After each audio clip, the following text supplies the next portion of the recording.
se están Bueno, conectando. Así que bueno, los saludo. Buenas tardes a todos, a todas. Les damos la bienvenida en este espacio virtual del Instituto de Estudios Judiciales de la Suprema Corte a esta charla, esta jornada sobre alimentos, que va a estar a cargo de la doctora María Cecilia Burgos Baranda. Como ustedes saben, esta es una actividad de capacitación que hemos organizado desde el Instituto a través del Consejo Departamental de Avellaneda Lanús.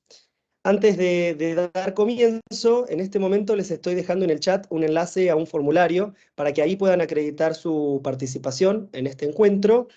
Y bueno, más adelante, seguramente el día de mañana, reciban un correo electrónico en el cual les vamos a detallar la información acerca de cómo hacerse del certificado y demás material de esta jornada. Así que bueno, el primer paso importante es el de acreditar su participación en el formulario que les acabo de dejar en el chat.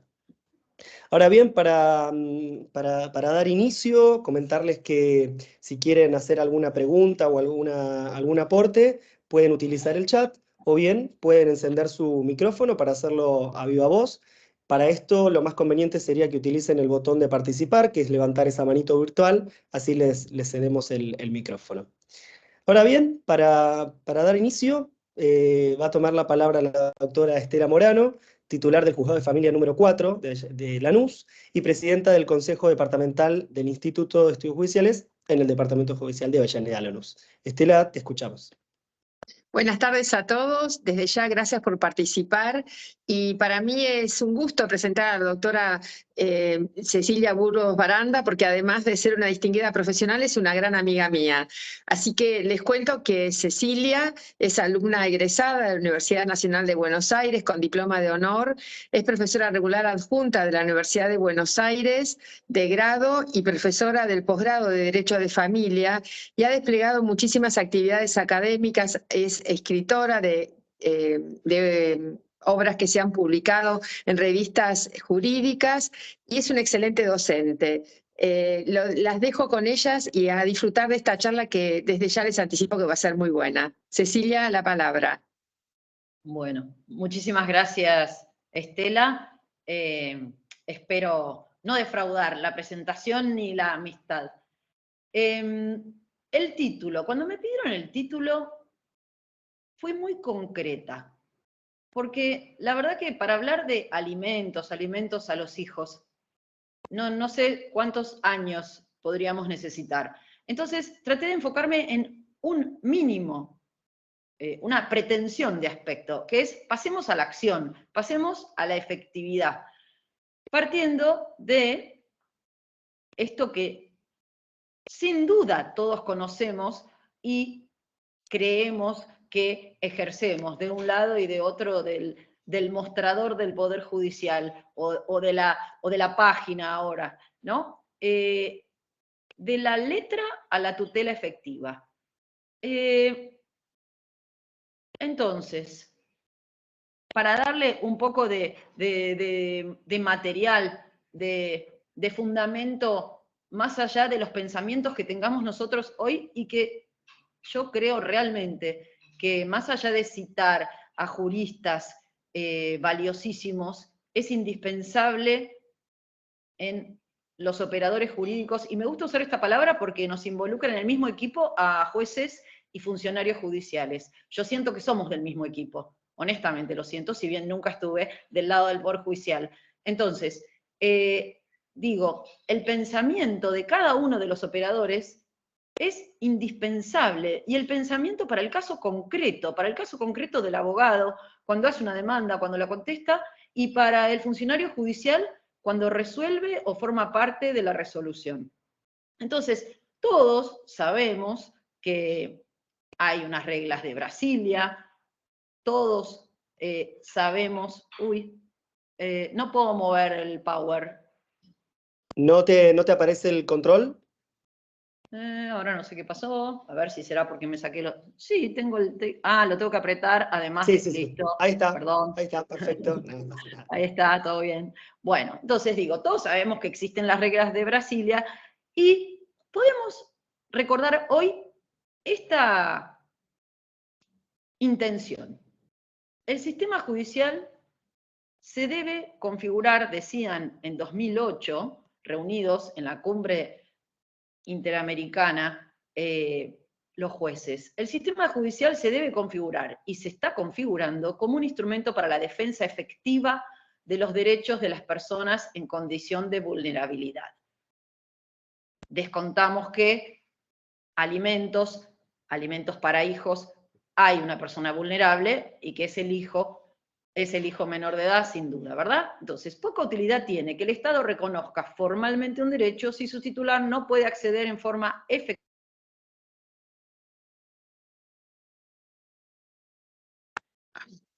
A mí me sirve muchísimo, no sé, algo que me enseñaron en catequesis, que sin mayores precisiones recuerdo que era que había 3 lecturas. Esto me sirve para la vida, ¿no? Una primera lectura en la que uno toma una idea más o menos vaga, una segunda lectura y una tercera, y puede haber 4 y 5. Y por eso muchas veces yo leo muy lento, que no solo es porque me estoy poniendo vieja, es porque le doy la oportunidad a meditar cada palabra. Entonces, de esta motivación de las reglas de Brasilia, me quedo con la última frase. Poca utilidad tiene que el Estado reconozca formalmente un derecho. Ahí, esto me hace pensar en el nuevo código, que tiene reconocimiento de derechos, que tiene reconocimiento de derechos como producto de la evolución de la doctrina, de la jurisprudencia, sobre la base de textos anteriores. Entonces ahí yo encuentro en esta aspiración cumplidos el reconocimiento formal de derechos. Ahora, no termina ahí, no se agota ahí. Requiere que el titular del derecho pueda acceder en forma efectiva al sistema de justicia. Bueno, esto tiene que ver con la posibilidad de demandar por sí mismo. Si estamos hablando de alimentos para hijos, bueno, inclusive con la capacidad progresiva, la posibilidad de que los hijos por sí mismos, cuando tengan la edad y grado de madurez suficiente, pudieran reclamar estos alimentos, sin quedar atrapados en un conflicto entre los padres que influyera negativamente en el ejercicio del derecho de alimentos. Pero también hay una tercera parte en esta oración, que es para obtener la tutela de dicho derecho. Desde un punto de vista parece una verdad de perogrullo. Y obviamente, ¿para qué va a ocurrir a la justicia si no es para obtener un resultado? Pero por más verdad de perogrullo que pueda resultar, es lo que estamos enfocando hoy, que la decisión sea la que resuelve el problema y la que lo resuelve con efectividad porque se hace cumplir. Entonces yo no puedo evitar recurrir a reflejar el significado de las palabras. Y como hablamos en castellano, voy siempre al diccionario. Entonces, hablamos de tutela. Entonces, aunque parezca obvio, tutela, ¿qué es según la Real Academia? Es dirección, amparo o defensa de una persona respecto de otra. Entonces, si volvemos a la motivación de las reglas de Brasilia, hablaba del sistema judicial, ¿quién sería aquí quien tutela? Quien tutela a otro. Bueno, para los que son miembros del Poder Judicial, podrían decir nosotros. Bueno, y los que no somos miembros del Poder Judicial, podríamos decir, a través de nuestra labor como abogados, es que una persona, en este caso, quien necesita alimentos, puede obtener ese amparo, esa defensa. Efectiva. Que sea efectiva no es cualquier defensa, no es una defensa declamada, es una, según el significado de la Real Academia Española, real, verdadera, en oposición a quimérico, dudoso o nominal.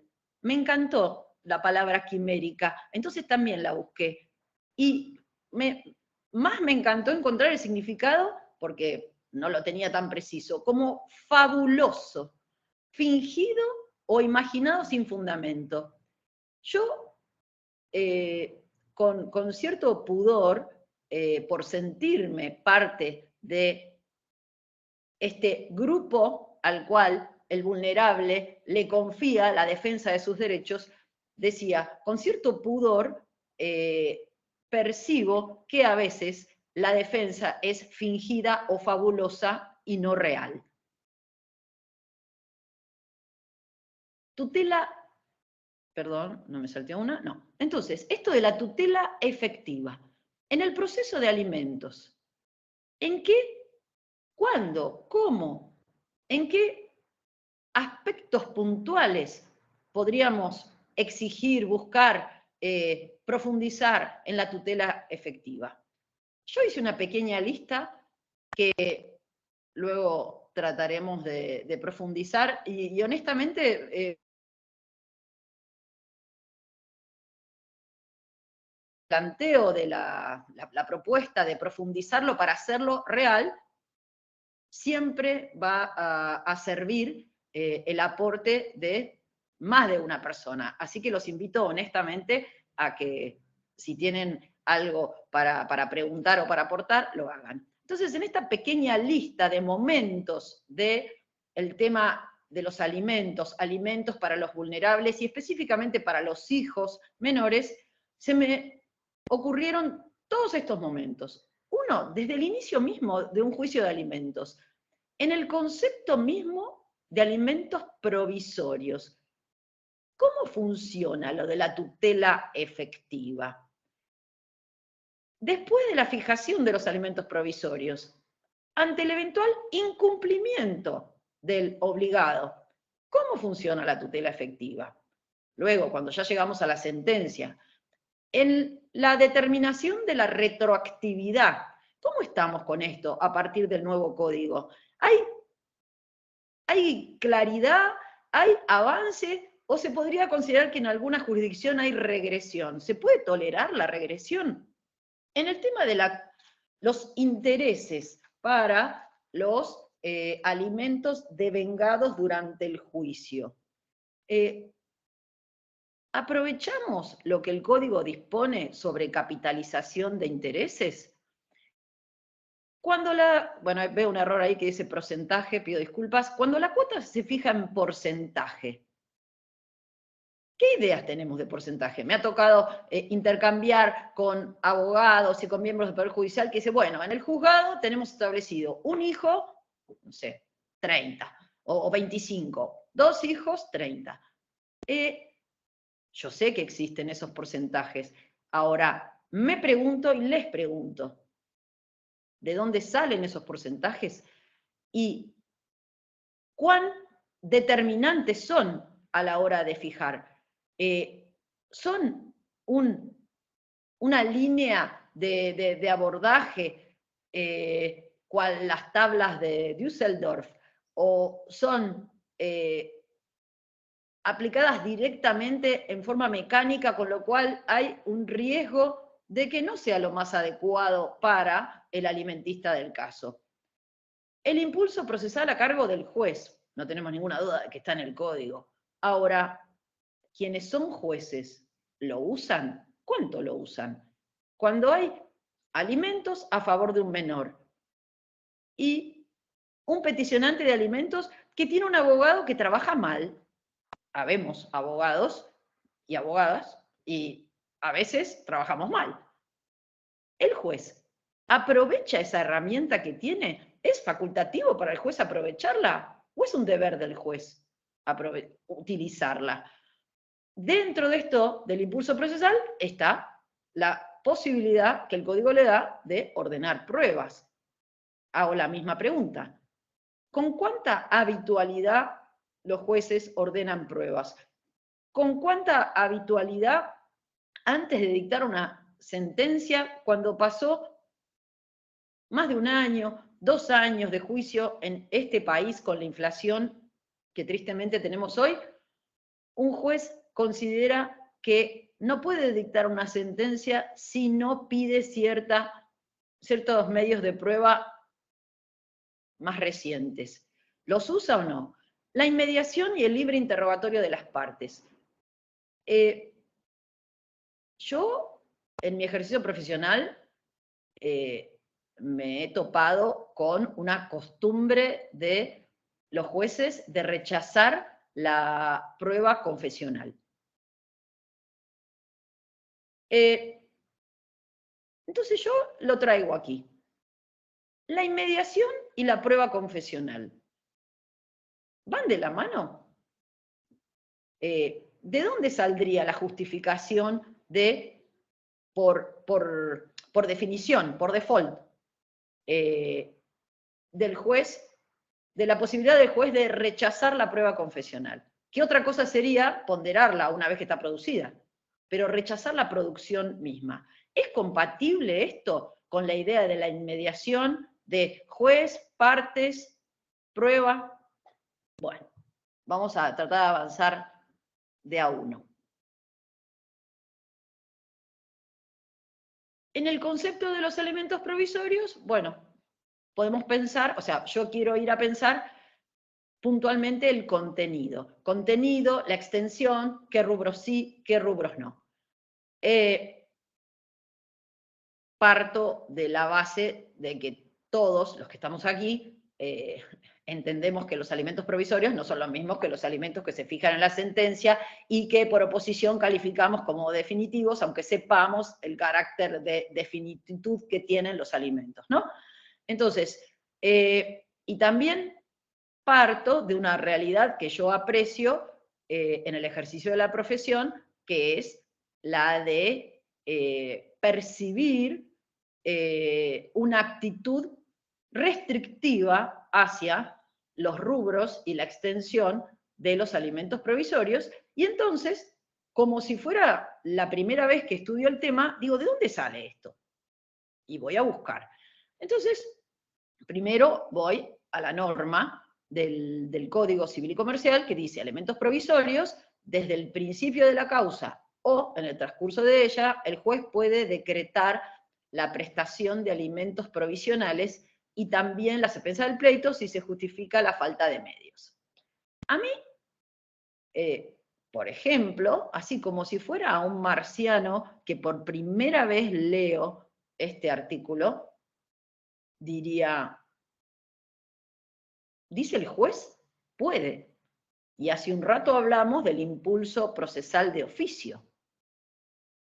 O sea, el código de fondo no dice a petición de parte. ¿No? Entonces ya hago una combinación de dos de los hitos de esta lista de la tutela efectiva. Tenemos, por las dudas, ¿no? Los artículos 708, que no los escribí todos, pero para tenerlo bien presente, donde dice 709, principio de oficiosidad, en los procesos de familia, el impulso procesal está a cargo del juez, quien puede ordenar pruebas oficiosamente. El impulso de oficio no procede en asuntos de naturaleza exclusivamente económica en los que las partes sean personas capaces. Entonces, si tenemos alimentos a favor de hijos menores, ni son personas plenamente capaces, una de las partes, por más que sea representada en juicio por uno de sus padres, ni, estoy abierta a objeciones, pero creo que claramente un tema de alimentos no es un asunto exclusivamente patrimonial. Así que ahí ya veo un interrogante o una puerta muy grande abierta para la actuación de oficio del juez. Pero dejo eso y voy, como le llamamos cariñosamente, a la Biblia de los alimentos, a la archiconocida obra del doctor Bossert, ¿no? Entonces, sobre los alimentos provisorios, decía Bossert, como todavía no se ha reunido la totalidad de los elementos probatorios, ni ha culminado el debate, los alimentos provisionales deberán fundarse en lo que prima facie surja de lo aportado a autos, pero con el propósito de atender a las necesidades imprescindibles del reclamante hasta tanto quede definitivamente dilucidado su derecho. De manera que, en esa provisoria estimación, deben tenerse en cuenta los elementos que prima facie indican tanto las necesidades del alimentista como las posibilidades del alimentante. Y sigue. También se tendrá en cuenta el ofrecimiento de pago que el demandado haya hecho, ya que al no contar todavía con elementos precisos para fijar la cuota, Tal ofrecimiento indica una base de lo que el propio demandado consideró que podía abonar. Esto, que podemos haberlo leído 10 millones de veces cada uno de los que aquí estamos, cada vez que lo volvamos a leer nos permite nuevos razonamientos. Dice Bossert, en base a los elementos que se hayan aportado a autos cuando todavía no es la etapa de sentencia, cuando todavía no se ha producido toda la prueba, ¿verdad? Entonces, yendo a uno o a cualquiera de los expedientes de alimentos, de pedido de fijación de cuota alimentaria, preciso. ¿Qué les parece? Puede ser que junto con la demanda se haya acompañado, en el caso que corresponda, ¿no? O sea, hay casos en los que los hijos van a escuelas privadas, hay otros casos en que no van a escuelas privadas, ¿no? Obviamente. Entonces, supongamos, porque a esto voy. ¿Qué quiere decir alimentos provisorios? Y voy a otra verdad de perogrullo. ¿Hay acaso un número fijo por hijo para alimentos provisorios? ¿Hay en Argentina una cantidad per cápita de gasto?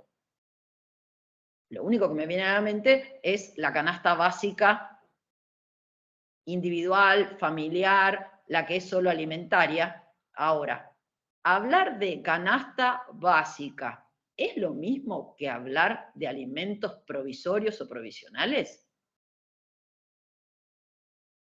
A mí me parece que no. No sé qué les parece a ustedes. Y a mí me parece que no, con muchísima convicción.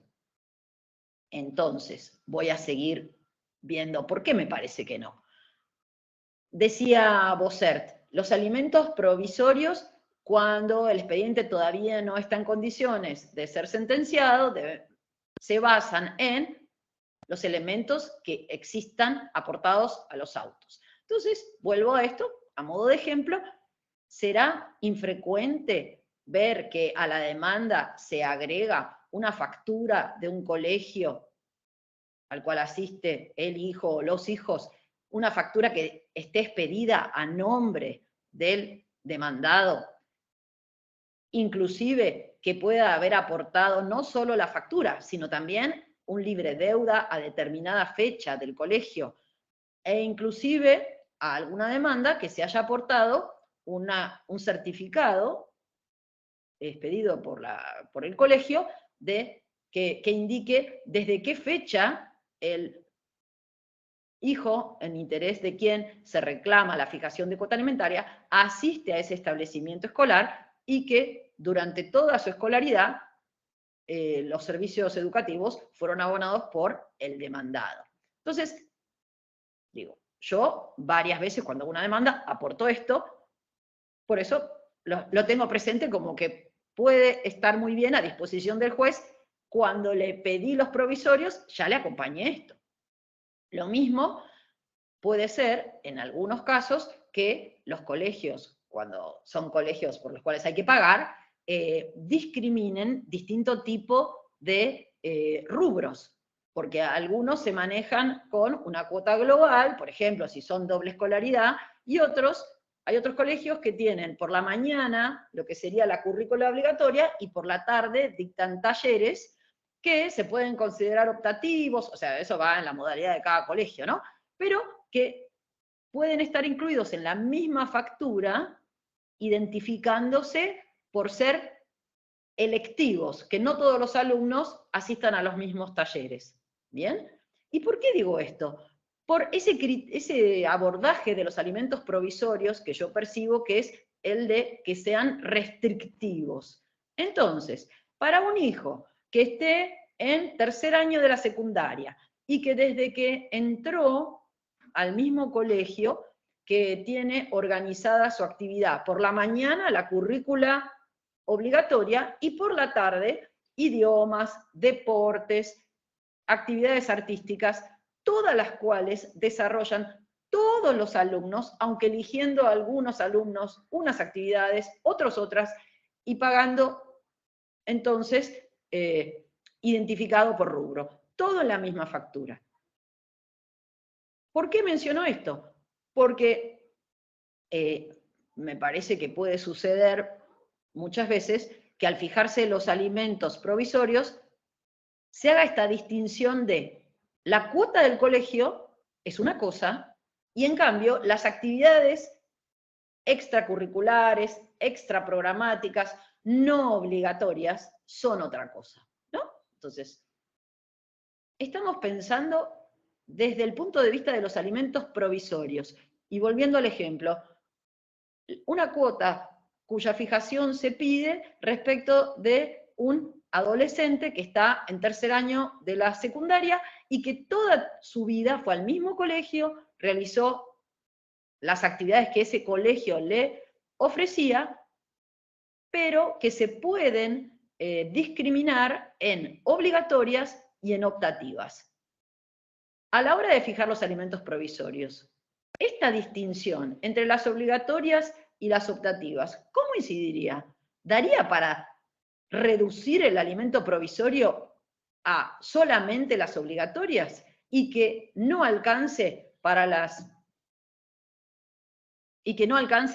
optativas? Bueno, lo mismo podríamos pensar respecto de maestras particulares, respecto de quienes hubiera factura, que sabemos que no siempre los maestros particulares dan factura, o del club, donde desarrolle actividades que puede ser en forma federada o no. Si no es un hijo que disfrute principalmente actividades deportivas, podrían ser actividades artísticas, como tocar algún instrumento, como desarrollar una actividad artística con las manos, bueno, o otro tema que suele aparecer en los juicios de alimentos, atención psicológica fuera de cartilla. Que ya venga el hijo en interés de quién se piden los alimentos, que venga teniendo un profesional fuera de la cartilla, dentro de la cobertura médica con la que cuenta el mismo alimentista. Otra prueba que se me ocurre que puede aparecer junto con la demanda y estar disponible para el juez a la hora de fijar los provisorios. Por ejemplo, un débito automático de un gimnasio en la extensión del alimentista, ahora que los bancos dan tarjetas a los jóvenes, ¿no? Y van bajando las edades, podría ser que en un momento de armonía familiar, el hoy demandado, pongámosle que fuera el padre hoy demandado, ya hubiera facilitado una extensión de tarjeta al hijo en beneficio de quien hoy se pide la cuota, y entonces algunos gastos del hijo ya figuraran como débito en esa extensión. Pero ahora el padre le hubiera cortado la tarjeta. Entonces podríamos tener la prueba de que hasta el año pasado estaban los débitos del gimnasio, o hasta este mes, no sé, según cuán pronto hubiera interpuesto la demanda la madre. También otra prueba que suelo ver en expedientes son prueba testimonial agregada a la demanda, de las cuales pudiera surgir alguna prueba de pago de rubros, como ser si van juntos a cerámica varios compañeritos de la escuela, y cerámica es en una profesora que da clases en su hogar y no da factura por esa actividad. Entonces, poder contar con la prueba de la actividad y la prueba de cuánto cuesta por ser el testimonio del padre de algún otro de los chicos que va a esa misma actividad. Esto solo por poner ejemplos, ¿no? Entonces, esto sería parte de lo que Bossert dice, elementos aportados en autos al momento de fijarse la cuota de alimentos provisorios. También decía Bossert, también para fijar los alimentos provisorios se puede tener en cuenta una oferta, una propuesta que haya hecho el demandado. Entonces pensemos, si el momento de fijar los alimentos provisorios para el juez llega antes de la citación al demandado, entonces, ¿qué posibilidad tiene de contar con elementos emanantes del propio demandado que no sean las facturas, los recibos que ya mencionamos antes, ¿no? Por eso digo, ¿qué dice el demandado? Antes y después de la fijación de provisorios. Cuando digo antes y después es porque también planteo aquí que luego de la primera participación del demandado, en función de lo que el demandado mismo haya dicho y aportado, cabe la posibilidad de pedir un aumento de los provisorios pura y exclusivamente porque se cuenta con más elementos que los que se contaba antes de su primera participación en el proceso. Por ejemplo, muchas veces me toca que el demandado, ya cuando fracasó la posibilidad de llegar a un acuerdo en la audiencia, entonces aparece la contestación, muchas veces el demandado, a quien no le cae necesariamente bien recibir una demanda, le interesa exponer al juez cómo era la realidad antes de la demanda. Y en esa afirmación, muchas veces leo contestaciones en las que dice, y yo que me hago cargo de todo esto. Porque además de pagar el alquiler de la casa donde viven mis hijos con la mamá, además yo le pago baile a donde lo llevo yo, o le pago rugby en mi club, ¿bien?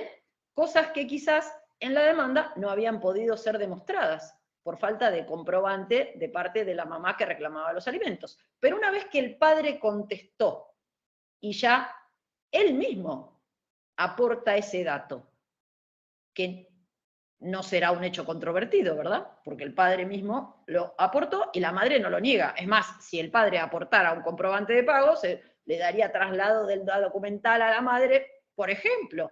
O sea, de ningún modo la madre hubiera negado, con lo cual sería un hecho controvertido. Entonces, no sería, perdón, un hecho controvertido. Ahí tenemos otra pata a la cual Bossert le da la propiedad de poder fundar unos alimentos provisorios. Esto relacionado también con un padre que afirma a modo de exculpación, ¿por qué me vienen a demandar si yo cumplo con todo esto? Que el motivo podría ser que cumpla voluntariamente, pero que ante alguna discusión, ¿no? La realidad, o sea, la realidad de abogada me muestra que a veces me consultan señoras que dicen, lo que pasa es que cada vez que se enoja por algo, dice, mejor que hagas lo que yo quiero, porque si no te dejo de pagar, y la señora no cuenta con una cuota fijada, ni por convenio, ni por sentencia, con lo cual, por temor a que todo se ponga peor, acepta. Entonces, hasta que llega el día en que no da para más e interpone una demanda. Pero es una demanda que no parte de una realidad de que el padre no paga nada. La demanda parte de una realidad que es que el padre venía pagando una cantidad de cosas y la pretensión de la mamá no era que pagara más, solo que mantuviera eso.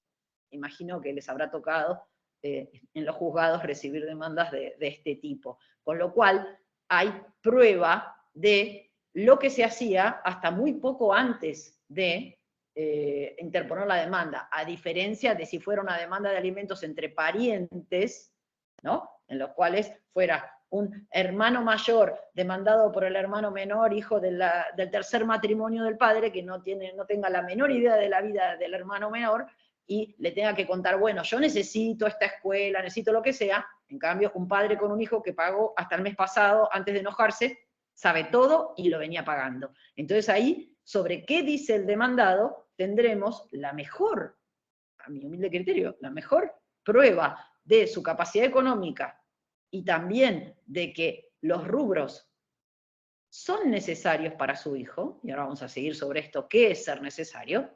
¿Y por qué son necesarios para su hijo? Porque hasta el mes pasado, a ese padre que, conforme su condición y fortuna, debía cumplir el deber de sostener económicamente al hijo, le parecía bien, lo podía pagar, y eso es, o no es eso, lo que el bloque convencional unido a nuestro código nos indica. Entonces, siguiendo, estamos analizando qué contenido y qué extensión le damos a los alimentos provisorios si queremos, aún en los alimentos provisorios, hacer gala de la tutela judicial efectiva. Entonces, sabemos que para los alimentos provisorios, y ya nos lo enseñaba Bossert hace muchos años, es las necesidades imprescindibles. Son las que se pretende cubrir con la fijación de los alimentos provisorios desde el inicio del proceso. Muy bien. Imprescindibles serán las que no se pueden prescindir. ¿Y qué quiere decir prescindir? Vuelvo al diccionario. Prescindir es abstenerse, privarse de algo, evitarlo. Entonces, esta es la pregunta que yo me hago y les comparto. Como operador jurídico, ¿debo generar que un niño se prive de algo? Bien, entonces para poder responder, Bossert seguía diciendo ejemplos de situaciones ante las cuales se le pide al juez la fijación de alimentos provisorios, ¿no? Dice Bossert, cuando el conflicto entre los padres redunda en una desgraciada actitud del progenitor que no tiene la guarda puse entre comillas porque el libro está escrito antes del nuevo código, ¿no? Consistente en privar o retasear al hijo satisfacciones materiales o espirituales que le brindaba anteriormente. O sea, un padre que decide hacerle prescindir al hijo algo que antes le proveía, algo que le parecía que el hijo no debía prescindir de. O sea, algo a ese padre, cuando estaba feliz y contento viviendo todos juntos, algo que le parecía que era imprescindible para el hijo. ¿Podríamos decirlo? Sigue Bossert. Dice, o situación en la cual la mera privación de necesidades materiales, que está repetido ahí, o espirituales, es dispuesta por decisión unilateral en tanto no responda a criterios razonables o pedagógicos. O sea, estamos dejando de lado que el hecho de cuando el reclamo de alimentos se hace, cuando ha sido inminente, o sea, muy, muy enseguida luego de la separación, por supuesto que no estoy dejando de considerar que pasar de un hogar a 2 hogares implica en sí mismo un reajuste de gastos que puede implicar que en el nivel de ingreso familiar haga que haya que bajar el nivel de vida para que el nivel de vida pueda ser el mismo en las 2 casas, como es el paradigma de nuestro código, ¿no? Que un hijo tenga el mismo nivel de vida en las 2 casas de los 2 padres donde viva. Perfecto, esto sería un criterio razonable. No es un padre que unilateralmente e incausadamente de un día para el otro decide lo que hasta ahora yo te proveía, ahora no. ¿Por qué? Porque no, o porque estoy enojado con tu madre. O sea, criterios razonables, por supuesto que ameritan modificar lo que se hace, y criterios pedagógicos también, totalmente podría ser, o sea, no por más que se tenga dinero de sobra, necesariamente todo tiene que estar puesto a disposición de un hijo menor y sin tener en cuenta el impacto que para su crecimiento, para el desafío de generar sus propias cosas, implique. Entonces, necesidades imprescindibles. Si prescindir es privarse, serían la satisfacción de necesidades resuelta a propósito por un juez o pedida en una apelación de una resolución tomada por un juez, pedido a la Cámara que le reduzcan la cuantía de los alimentos provisorios porque los alimentos provisorios tienen que ser para lo imprescindible y nada más. Entonces estamos viendo de dónde sale esto de lo imprescindible y qué quiere decir lo imprescindible. ¿Y qué quiere decir lo imprescindible? Y esto me parece a mí muy, muy relevante. ¿Qué es lo imprescindible para un pariente y qué es lo imprescindible para el hijo bajo responsabilidad parental? Por más que el criterio de alimentos provisorios nazca ya del reclamo de alimentos entre parientes, entiendo yo que hay un elemento relevante para hacer, aunque sea para detenerse a reflexionar si cabe aplicar el mismo entendimiento de imprescindible. Entonces, para responder a esta pregunta, no podemos evitar ir a la Convención Internacional de Derechos del Niño, ¿no? Entonces,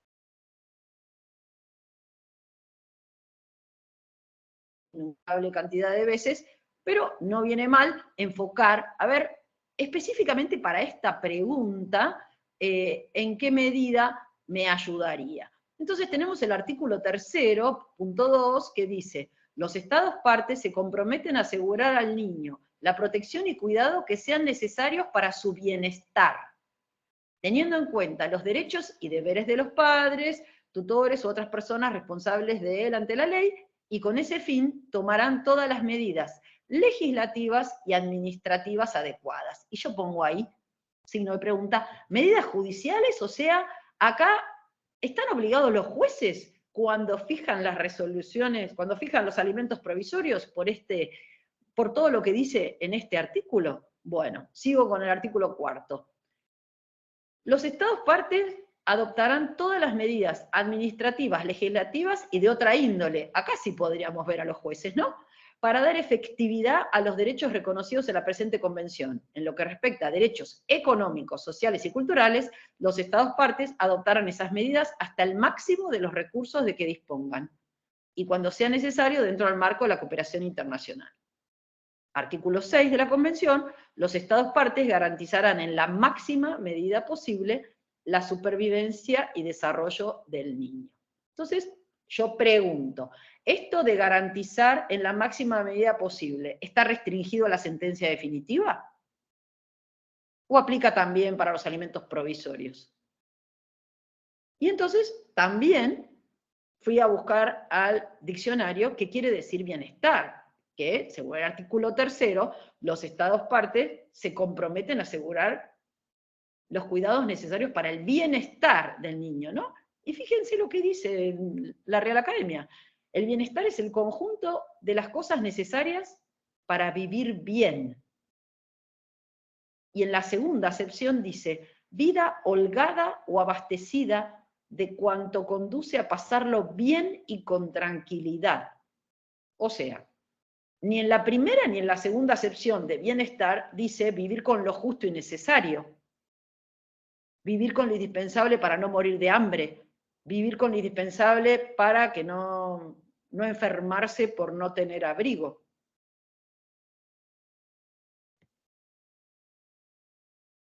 Entonces, después del diccionario, seguimos con la convención un poquitito y con el código.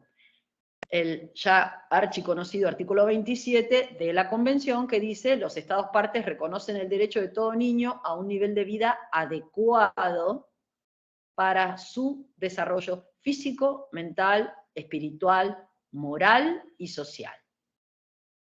No me parece menor, en esta lectura a 1.540.000, volver a detenernos en que dice, todo niño, en singular, nivel de vida adecuado, ahora vemos que es adecuado, que no es para un nivel sin el cual se moriría, no dice eso, y también se detiene la Convención en detallar los distintos aspectos del desarrollo de la vida de un ser en crecimiento, como es un niño, y no lo reduce a físico, comida, ni siquiera a físico, mental. Detalla espiritual, moral y social. Y en social, claramente, esparcimiento, por ejemplo, está en social, ¿o no? Bien. Y continúa el artículo 27. A los padres u otras personas encargadas del niño les incumbe la responsabilidad primordial de proporcionar, dentro de sus posibilidades y medios económicos, las condiciones de vida que sean necesarias para el desarrollo del niño. Todos conocemos este artículo.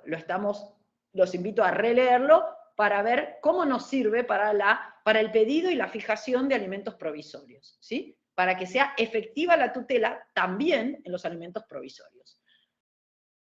Saltamos a nuestro Código Civil y Comercial, artículo 658, la regla general también archiconocida por todos, ambos progenitores tienen la obligación y derecho de criar a los hijos, alimentarlos y educarlos conforme a la condición y fortuna. El periodo durante el cual rijan alimentos provisorios, ¿estará fuera de esta regla? ¿Del deber de alimentarlos conforme a la condición y fortuna?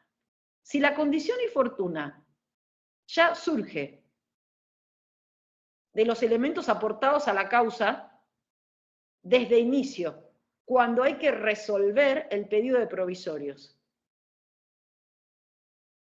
¿Podrá no hacerse caso del 658 en su principio?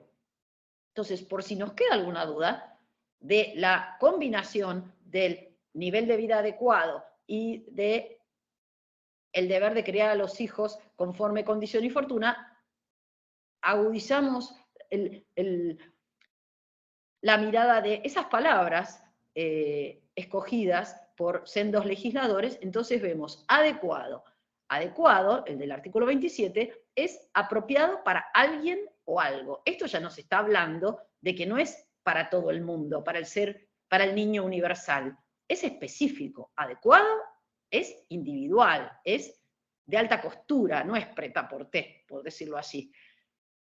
Dice que es apropiado para alguien o algo. ¿Y qué es apropiado? Apropiado es ajustado y conforme a las condiciones o necesidades de alguien. Otra vez, no hay ninguna duda de que ese nivel de vida adecuado no es un nivel de vida para el ser humano menor de 18 del universo, como si hubiera así, un monto per cápita, ¿no? Dejando de lado las diferentes monedas. O sea, ni siquiera que pudiéramos decir que hay rubros que por definición están fuera del nivel de vida adecuado al que se refiere la Convención Internacional de Derechos del Niño. Y para cerrar la comprensión de este criterio jurídico del nivel de vida adecuado, entonces ya vimos, adecuado es apropiado es ajustado y conforme es proporcionado correspondiente. Otra vez más, enfatiza la idea de que está relacionado a alguien en especial, no es para todo el mundo igual. Entonces, para quienes tienen la incumbencia de fijar los alimentos provisorios, ¿alguien podría cuestionar que lo que va a decidir el juez tiene que pasar el test de razonabilidad, inclusive cuando fija provisorios? Muy bien, entonces, al fijar por primera vez o aumentar provisorios, pregunto, ¿es razonable adoptar un criterio que restrinja el nivel de vida del niño? Cuando digo el nivel de vida del niño, ¿cuál? El de este expediente, en el cual ya hay elementos aportados a la causa que indican la necesidad de determinados rubros. ¿Y por qué digo que indican la necesidad? Porque son los rubros que venía disfrutando el niño. ¿Y por qué los venía disfrutando? Porque nació en esa casa donde había una condición y fortuna. Entonces era adecuado gozar de ese nivel de vida. Era adecuado a las posibilidades del demandado, demostradas por su conducta precedente, porque cuando tenía la edad en que empiezan a jugar a algún deporte en forma federada, difícilmente el niño haya elegido el club que hoy puede resultar comparativamente no de los más baratos de la ciudad. Entonces, ¿quién lo eligió? Lo eligieron los padres. Entonces es la conducta precedente de los padres, entre los cuales está incluido el padre que hoy está demandado, esa conducta precedente es la que aporta el dato al expediente. O también el dato puede provenir en situación de pedir un aumento de los alimentos provisorios después de un ofrecimiento que haya hecho el padre en el expediente. O sea, podría ser que se hubieran fijado unos alimentos provisorios en base a elementos más escuetos que los que se tengan en un momento posterior, pero que aún no sea el de dictar sentencia. Y si entonces la madre pidiera, en función de nuevos elementos sobre la capacidad económica del demandado, que se aumentaran los alimentos provisorios, ¿sería razonable negarle el aumento de los alimentos provisorios? Bien. Con eso termino el análisis de tutela, pasar de la letra a la tutela efectiva, referido al qué contenido, qué extensión le damos a los alimentos provisorios. y pasamos al incumplimiento de los provisorios. Si alguien quiere preguntar algo o hacer algún comentario, encantada. Y si no, seguimos. ¿Puedo hablar? Vamos a pensarlo. Vamos a pensarlo, porque no puedo levantar la mano, estoy conectada desde el teléfono. Nosotros muchas veces, cuando fijamos los alimentos provisorios, te lo digo desde el lugar que ocupo, no tenemos tantos elementos como los que vos estás describiendo. Entonces, sobre todo a partir de la pandemia, en el juzgado entendimos que el alimento provisorio no tiene que ser solamente necesario, como vos decías, para esas necesidades indispensables. Porque el problema, el juicio de alimentos tarda, por más rápido que se haga, lleva un tiempo. Y entonces yo me planteaba en ese momento, y sigo sosteniendo lo mismo, ¿qué pasa con una cota exigua de alimentos provisorios, que en ningún lado dice que tiene que ser exigua, que podrá ser igual que la cuota definitiva, en el caso, porque tampoco en ningún lado dice que no podría ser igual a la cuota definitiva, y que permite que durante el trámite del proceso, el niño, que sería el beneficiario de esa cuota, pueda seguir con ese nivel de vida más o menos parecido el que tenía antes de la separación de los padres. Nosotros sí tratamos de fijar muchas veces en función de del salario que tenemos acreditado del padre, porque en Lanús, en Avellaneda Lanús, no tenemos posiblemente estándares socioeconómicos tan altos como para contemplar tantos rubros. Entonces, para un hijo medianamente fijamos un 20% de los saberes que percibe el alimentante, ¿no es cierto? Del bruto menos los descuentos de ley. Ese sería el piso para un hijo. Porque entendemos que si la familia viviese toda junta, más o menos ese sería el porcentaje que se destinaría para los gastos de ese niño. Es un cálculo estimativo, no está fijado en ninguna, más que en la ideación que tenemos de cómo poder complementar de alguna manera la colaboración con esa madre que es en el 99% de los casos que está pidiendo una cuota de alimentos. Y la otra cosa que te quería decir es que los jueces ordenamos un montón de medidas y ordenamos medidas de oficio. Nosotros en el primer despacho ordenamos la prueba informativa, la ordenamos en el primer despacho cuando fijamos los provisorios. Llegamos a las vistas de causa y en el 99% de los casos no están diligenciados los oficios. Es decir, yo no me puedo poner como juzgado a diligenciar oficios, pero me encuentro con que los letrados, y esto no quiere ser una guerra Poder Judicial contra letrados, pero en un montón y creo que si hay más gente del Poder Judicial que me está escuchando, seguramente va a decir lo mismo, hay un montón de veces que llegamos hasta la vista de causa y no están diligenciados los oficios. Es decir, que el proceso de alimentos, para que sea rápido, que sea eficaz, requiere la colaboración de los dos lados del mostrador, nuestra y por parte del abogado. Y la asesora de incapaces, digo la asesora porque nosotros tenemos en Avellaneda Lanús 3 asesoras que son mujeres, muchas veces pide prueba complementaria que te evita el hecho de pensar que el juez está de un lado o del otro, siempre estamos del lado del joven, obviamente, que también esa prueba queda a cargo de las partes y no la diligencian. Tenemos ese problema con los alimentos. Y ya te dejo seguir. No, me encanta. Una pregunta, Estela. En este primer proveído, entendí bien que ordenan oficios no solicitados. No, cuando viene, te presentan la demanda, siempre hay prueba informativa, ANSES, AFIP, Alcintis. Nosotros en ese primer despacho que ya fijamos los provisorios, en ese primer despacho ya ordenamos el libramiento de los oficios. Ah, perfecto. Entonces, que si vos lees el primer despacho, notificás los provisorios, acompañás lo que te falta acompañar para hacer las audiencias por el Team, por el Microsoft Team, y podés notificar los provisorios y ya librar los oficios, de modo tal que cuando llegues a la audiencia del 636 tenés la prueba informativa. O sea que si te avivaste y el señor trabaja en relación de dependencia, ahí ya acordás los alimentos, en la primera audiencia del 636. Bueno, es que yo no lo hago hablando Mari pronto, de careta, no es que vengo acá a decir que todos los males del funcionamiento están en el Poder Judicial, para nada. Absolutamente comparto que si uno como letrado se mueve bien, llega a la audiencia dándole poco margen al demandado Seguro, para seguro. que ponga en duda todo lo que se puede probar, porque todo lo que se pueda probar por oficios, y además si uno como letrado ya acompañó testimoniales que sean serias, que sean, porque bueno, o sea, yo como abogada ni le indico a nadie lo que tiene que decir, yo, ¿sí? Y también sé que hay cosas que no sirve aportarlas cuando son todos testigos de oídas. Entonces, Tal cual.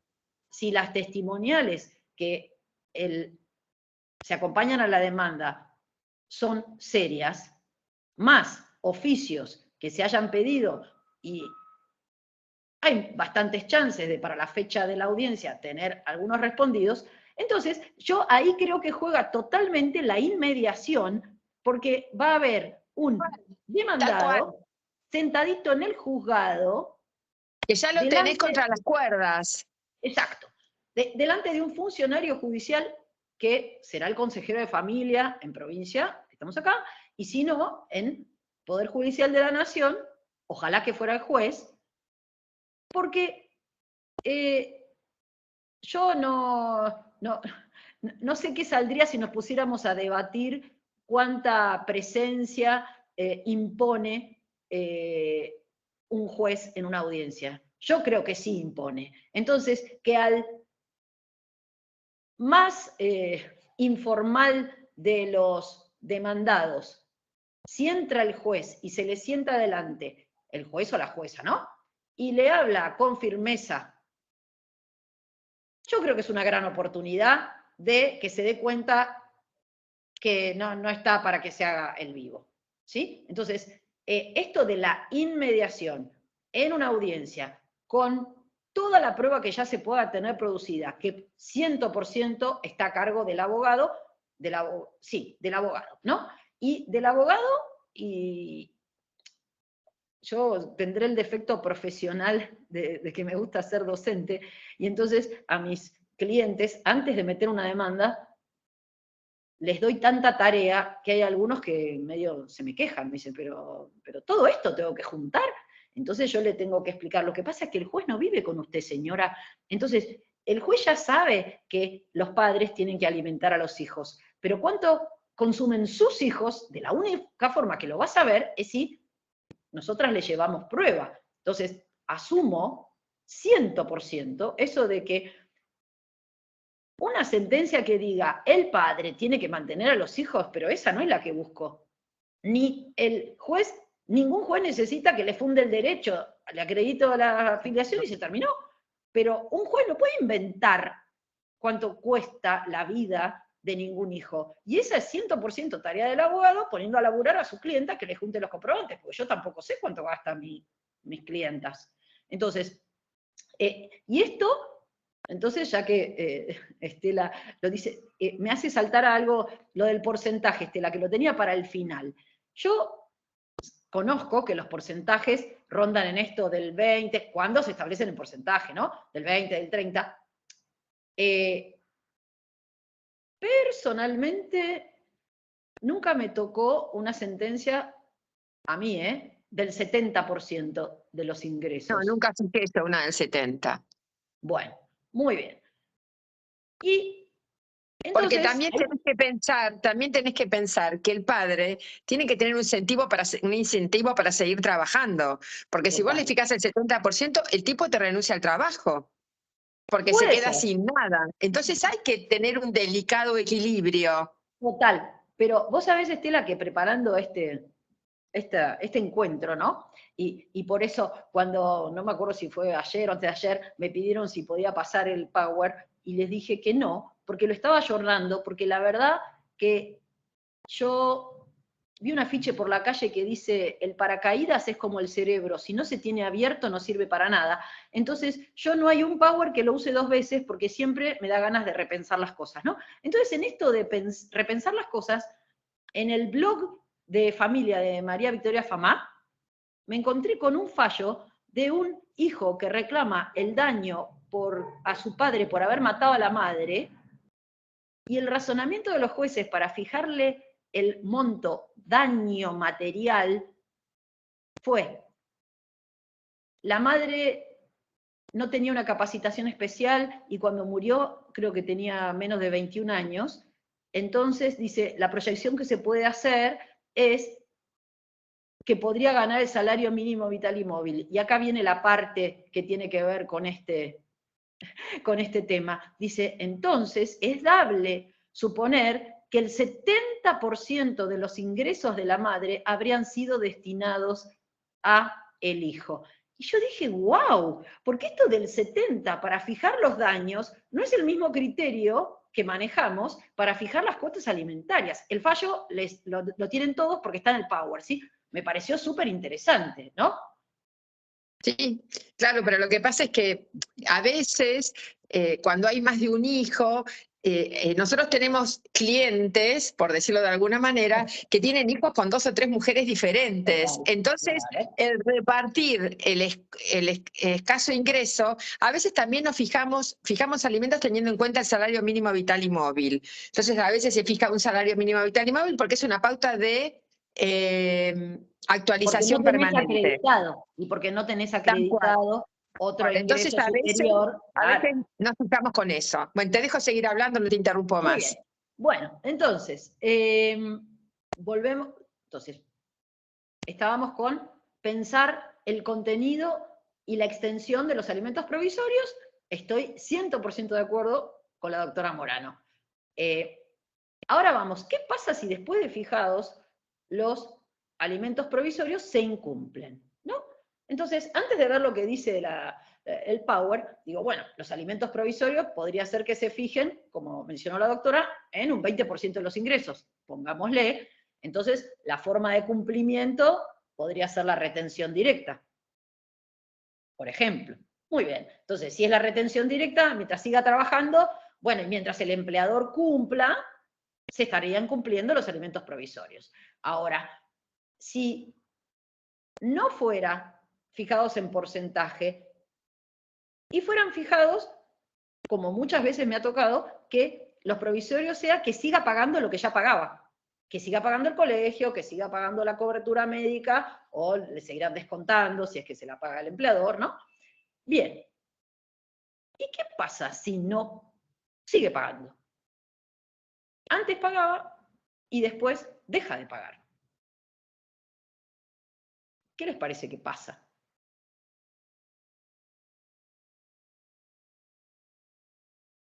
No te escucho, Estela.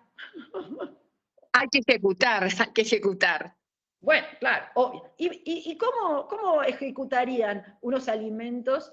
Calvimonte, pido multas. Bien, claro. O sea, sería un intimarlo a que cumpla con astreintes. Con intereses, intimás para que cumplan, y si no, ejecutás en la medida de lo posible, siempre y cuando que haya de dónde ejecutar. Genial, genial. Bueno, entonces, yo voy a saltear esta y después vuelvo. Entonces, en un expediente, bueno, perdón, porque le dije que saltearan. En un expediente en el cual se habían fijado los provisorios de este modo que dice ahí, fijar a favor de Juan Ignacio y Manuel Agustina el pago en especie del alquiler donde reside la parte actora junto a sus hijos, la cobertura médica de los niños beneficiarios y el pago de matrícula anual y cuotas mensuales del establecimiento educativo al que concurren aquellos. La cuota correspondiente al mes en que se notifique la presente deberá ser abonada dentro de los plazos establecidos para el cumplimiento de las referidas obligaciones de pago. Una observación que hago acá es, según la Biblia de los alimentos provisorios se deben desde que fueron pedidos, no desde que fueron fijados.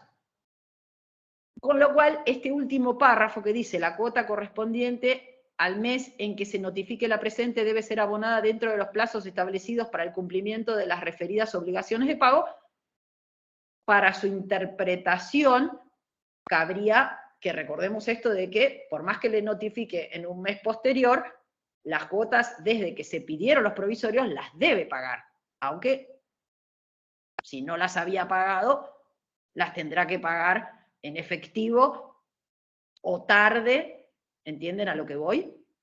Porque puede haber vencido un mes de alquiler por la fecha de vencimiento entre que la mamá pidió la fijación de los provisorios y que se resolvió y le notifiquen, ¿verdad? Pero igual se deben desde el pedido. Entonces podría ser que haya un mes para el cual ya está vencido. Y dice acá Claudia Karina Lares, los intereses se deben, sí, por supuesto. Bueno, entonces digo, ¿qué pasa si el padre no cumple? En este mismo expediente el padre no cumplió. O sea, el padre no pagó el colegio, que venía pagando antes, y que adquirió la naturaleza jurídica de alimento provisorio. Entonces, ¿qué dijo el juez? En el sublite con fecha tal se fijaron a favor de Juan Ignacio Manuela el pago, bla, bla, bla. Es decir, solo se fijaron alimentos provisorios en especie, no así suma en efectivo. Ese fue el proveído al pedido que después de intimarlo al padre a que pagara y que no cumpliera, al pedido que se hizo de retención directa de esos montos para poder pagar el colegio, todos los rubros que estaban ordenados como provisorios, el juez resolvió esto. Lo que pasa, Cecilia, es que es de buena práctica, cuando fijás alimentos provisorios, cuantificar cuánto representa en efectivo eso. Porque si vos tenés que ejecutar, es más fácil ejecutar esa suma estimada en efectivo, inclusive hasta para la regulación de honorarios del abogado. Si eso lo hubiesen acordado de cuota como cuota definitiva, no hace falta que sea provisoria para que sean especies. Y en lugar de que lo haya resuelto después, lo hubiesen acordado, si vos tenés un monto, sabés qué podés ejecutar. Entonces le retenés ese importe. Entonces me parece que esa es una buena práctica. Total, en este expediente está acreditado los importes de cada uno de esos rubros, corrido traslado, el demandado no opuso ninguna objeción, y entonces ni opuso objeción a los nuevos periodos que habían vencido cada uno en sus respectivos valores, ni desconoció la documental agregada. Entonces lo siguiente fue pedirle retención directa para los próximos meses en base al último monto. Y el juez proveyó esto, lo cual, no sé qué les parece a ustedes. A la Cámara. Claro. Pero bueno, ¿esto será tutela judicial efectiva? Decir, era en especie. Bueno, si no cumple, nada, porque era en especie. Bueno, entonces, ahora voy una para atrás y pensando esto de ¿para qué sirven? Porque también, pero hace mucho tiempo, en un expediente a mí me habían proveído que los alimentos provisorios no se podían ejecutar, a lo cual uno se podía preguntar, ¿y para qué sirven? Y hace poco vi una charla del doctor Kielmanovich en el Centro de Graduados de la UBA, en la que enseñaba que los alimentos provisorios se pueden ejecutar. O sea, más vale que se pueden ejecutar, y si no se pueden ejecutar, son para colgar en un cuadrito, ¿no? Obvio. Entonces, como estamos viendo lo de la letra a la tutela, bueno, entonces, fijar pago directo, y si el señor no lo paga, bueno, nada, porque aparte, que haya una opción de intimarlo bajo vencimiento de astreintes, perfecto. Ahora, si hay otra opción más directa, que es que le retengan para pagar puntualmente, ¿no estaría dentro de las facultades judiciales elegir el método que satisfaga más el interés superior de los niños? Obvio. De que no le renueven, por ejemplo, para el año próximo la matrícula en el colegio. Bien, entonces, en esto del incumplimiento de los provisorios, también puede pasar que la mamá, procurando evitar cualquier riesgo de que pierda la vacante el hijo para el año próximo, en el colegio, por ejemplo, ¿no? Porque sabemos que hasta que termine el año no lo pueden echar, pero bueno, un mal antecedente, que sea un colegio que es bueno para los hijos y que sepa que hay muchos en lista de espera, y que entonces la madre se preocupe, y esto novedoso del nuevo código, del deber de prevención del daño, ¿no? Que está en la parte general. ¿No aplica acaso para familia también? Como madre, ¿no le cabe el 1710? Toda persona tiene el deber, en cuanto de ella dependa de, y el inciso B dice, adoptar de buena fe y conforme a las circunstancias las medidas razonables para evitar que se produzca un daño o disminuir su magnitud. Si tales medidas evitan o disminuyen la magnitud de un daño del cual un tercero sería responsable, tiene derecho a que éste le reembolse el valor de los gastos en que incurrió, conforme a las reglas del enriquecimiento sin causa. Entonces, digo, varias veces en el ejercicio profesional, alguna mamá me ha planteado, bueno, tengo al padrino que dice que no me preocupe, que él paga para evitarle un daño a su ahijado, que es mi hijo, ¿sí? O tengo a mi tía, o tengo a mi papá, que ahora que dejó de cumplir. Y esto a veces es visto en el juzgado o, por la otra parte, con suspicacia, como claro que sí, claro que es el padrino el que le prestó la plata. No, es ella que tiene la plata, lo que pasa es que gana en negro y no lo quiere reconocer. No sé si le suena familiar. ¿No? Sí.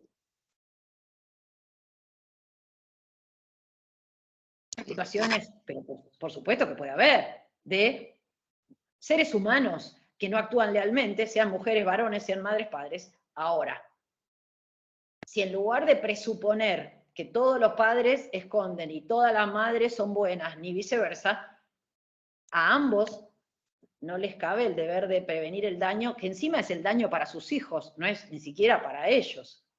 Con lo cual, si en un expediente apareciere que la madre anuncia, le voy a pedir plata a mi amigo, podría ser el banco también, ¿no? Pero el tema es que cuando el padrino pone la plata, no hay un contrato bancario con todas las formalidades del contrato bancario, o hasta podemos pensar, ¿será necesario que gasten plata en la certificación de firma para que le crean? Y si así fuere, que hubiere pedido el dinero, ella o el que puso el dinero, ¿tendría derecho a recuperar ese dinero en este mismo expediente? ¿Dentro de la ejecución de los provisorios? ¿O tiene que iniciar otro? Iniciaría otro. Habría que ver, ¿qué te parece, Estela? Si fuera la madre misma la que lo puso, ¿tendría necesidad de iniciar otro? No, porque ahí estaría ejecutando los provisorios, ahí estaría ejecutando la cuota de alimentos. Ni siquiera, si ella la pagó, se supone que ella la pagó, ya podría iniciarlo sin ningún problema. Bien. En ese mismo, porque estaría ejecutando la cuota de alimentos provisorios. Ahora, si es un tercero, ya sería harina de otro costal, ¿no? Habría que ver. Bien. Yo, en realidad, si fuese abogada del tercero, le diría a la mamá que lo ejecute ella para hacer un proceso más rápido dentro de la ejecución de la cuota de alimentos y que después le dé el dinero. Sería como más rápido para ella y más fácil para nosotros, pero me parece que sería... Bien. Podrías ejecutarlo ya dentro de la cuota de alimentos, porque estás ejecutando lo que vos ya estuviste pagando. O sea, esos provisorios. Claro, que puede tener la dificultad, al menos en el devenir del expediente, decir, pero como no era que no tenía plata, de repente ahora tiene plata para pagar la escuela, y que sea la realidad. No tiene nada que ver eso de que tenga o no tenga plata. Se hizo cargo y tiene derecho a ejecutarlos. Perfecto, muy bien. Ojalá todos los jueces fueran como la doctora Morano. Bien, seguimos entonces. Otro tema, otro aspecto de la tutela judicial efectiva, la retroactividad. La retroactividad de la cuota fijada en la sentencia, ¿no? Entonces, ya todos conocemos que el Código Civil y Comercial trae esta norma, el 669, que dice alimentos impagos. Los alimentos se deben desde el día de la demanda o desde el día de la interpelación del obligado por medio fehaciente, siempre que se interponga la demanda dentro de los 6 meses de la interpelación. Entonces, bueno, en la primera lectura vemos día de la demanda puede no enterarse, o sea, de la demanda no se entera el demandado hasta que le notifican claramente. O desde el día de la interpelación, con lo cual, ya en la primera lectura nos surge la interpelación, se está refiriendo a una interpelación previa, no a la de la notificación de la demanda. Muy bien. Ahora, siguiendo con la lectura, vemos que la retroactividad hacia más atrás que la presentación de la demanda tiene esta vuelta de tuerca, que es siempre que se interponga la demanda dentro de los 6 meses de la interpelación. Esto a mí me hace preguntar cuál es la lógica de la retroactividad, de esa retroactividad, o sea, de la retroactividad en general, ¿cuál sería la lógica de la retroactividad? Que durante todo el tiempo del juicio se necesitó el dinero para sostener a ese hijo. Muy bien, para vivir, perfecto.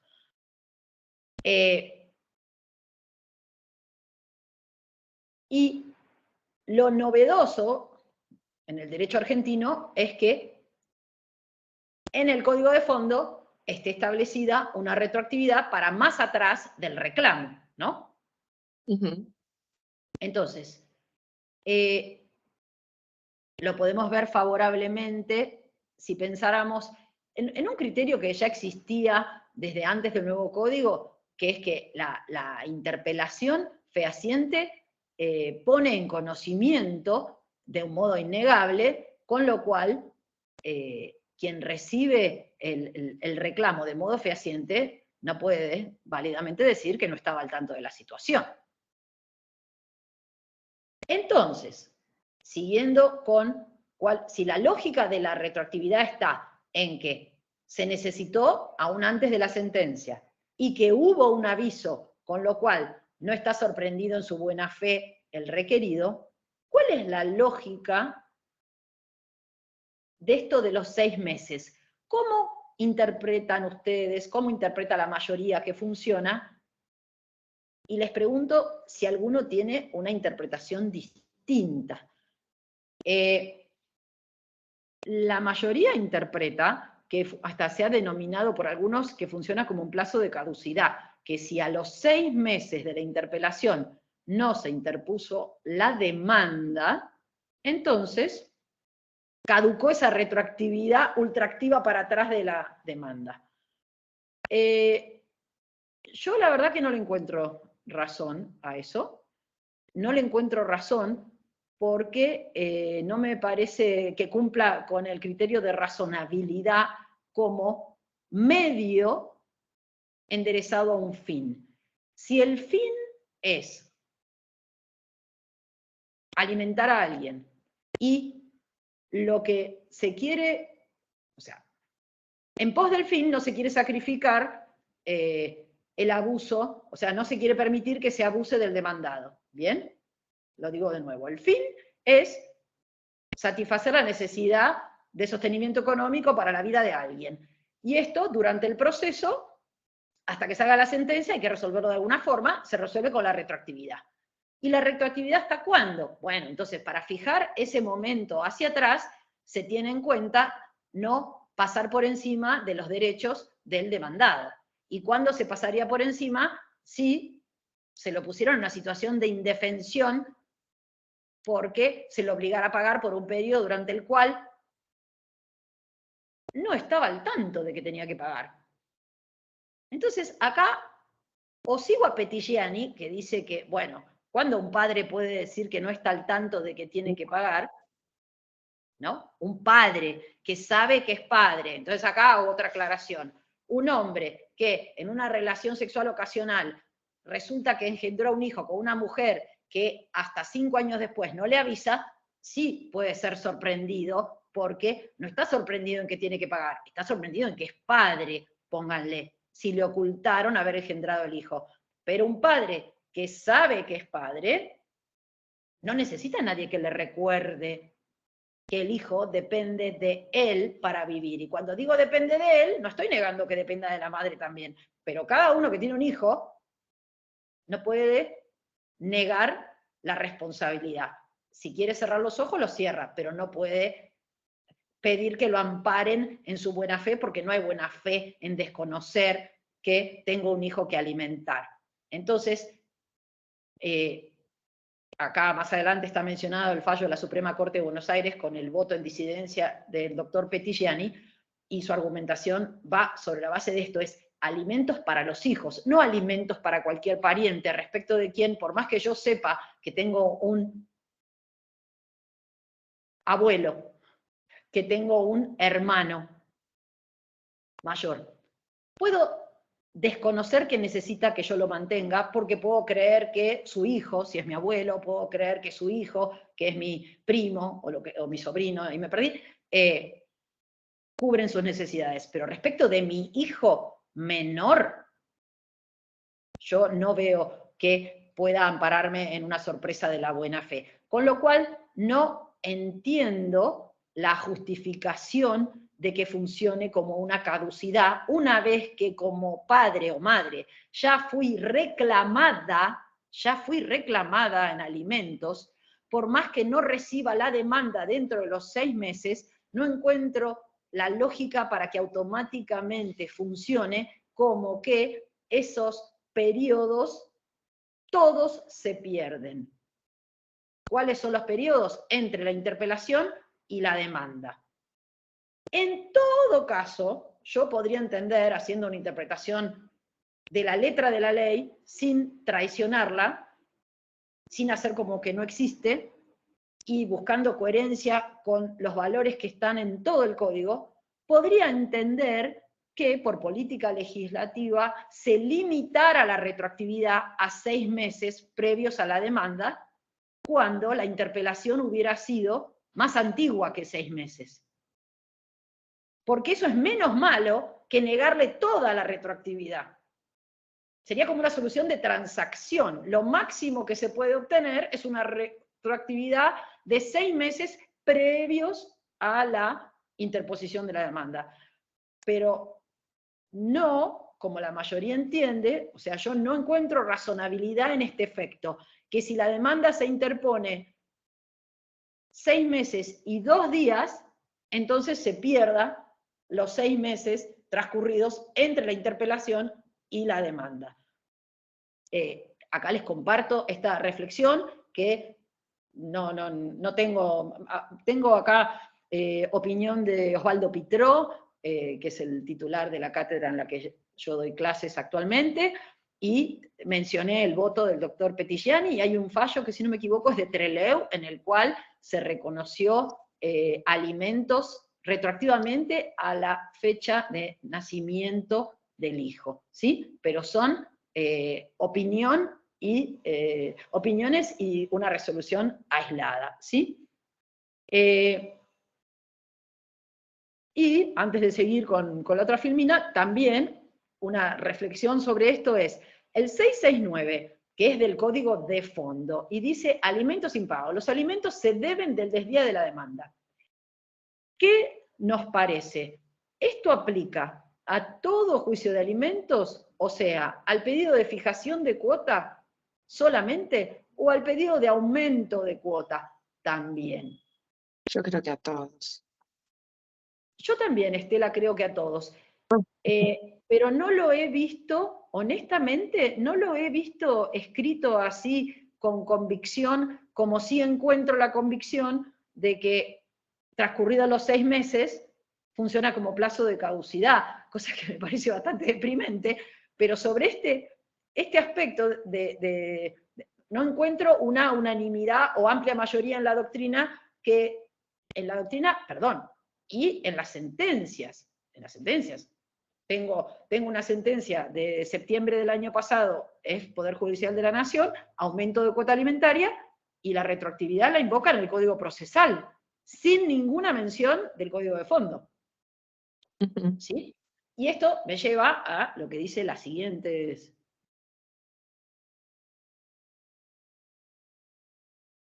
Las distintas jurisdicciones, ¿no? Y justo en este punto, Provincia de Buenos Aires y Nación son distintos. Uno está en rojo y otro viene después en azul. Acá reproduje la norma para fijación de cuota y para aumento de cuota, ¿no? Entonces esto es Provincia de Buenos Aires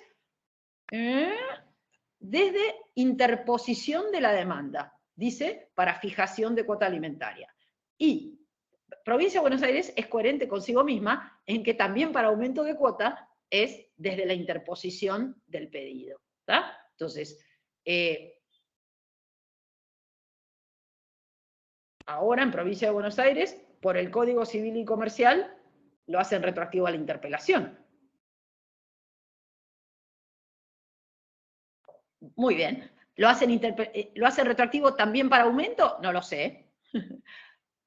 Y, en cambio, aplicando el Código Procesal de la Nación, para fijación de cuota, ya desde el año 2010, eso para que lo veamos, lo puse ahí desde cuando había sido modificado el Código Procesal de la Nación, dice, admitida la pretensión, el juez fijará la suma que considere equitativa y la mandará a abonar por mes anticipado desde fecha de interposición de la mediación. En este aspecto, lo que ahora dispone el Código de Fondo se parece mucho a cómo el Código Procesal de Nación, con la ley de mediación previa obligatoria, que abarca también tanto a fijación de alimentos como aumento de cuota alimentaria, o sea, como es requisito hacer la mediación previa, entonces ya el criterio era a la interposición de la mediación, el criterio del código. Pero fíjense que interposición de la mediación tampoco es notificación fehaciente. Interposición de la mediación es más favorable todavía que interpelación fehaciente, porque la interpelación llega después de la interposición de la mediación. En el Poder Judicial de la Nación, como las mediaciones pueden ser privadas o por los mediadores públicos, entonces para la pública inicialmente era desde el sorteo del mediador, y en cambio para la privada desde que le llegaba la notificación al requerido, ¿sí? Entonces, esto es código procesal, ¿bien? Y es para el pedido de fijación de cuota alimentaria. Otro artículo, pedido de aumento, Código Procesal de la Nación, dice en el incidente de aumento, la nueva cantidad fijada rige desde la notificación del pedido. Dice del pedido, no dice de la mediación, tampoco dice de la demanda, entonces ahí, bueno, hay un poco una nebulosa, porque el pedido de aumento también requiere mediación previa. La verdad que cuando a uno lo requieren a mediación previa para aumento de cuota, le están pidiendo, ¿no? Así que podía ser desde la notificación del pedido. Pero ¿por qué traigo esto yo? Y otra cosa importante. La ley de mediación dice, caducidad de instancia de la mediación. Se produce la caducidad de instancia de la mediación cuando no se inicia el proceso judicial dentro de un año a contar desde la fecha del acta de cierre. Entonces, esto permite pensar que hoy, aplicando el código procesal, se llegaría a una retroactividad más larga para atrás que si entendiéramos la del código de fondo de los 6 meses para interponer la demanda, y si no, no hay retroactividad más atrás de la demanda. ¿Me siguen?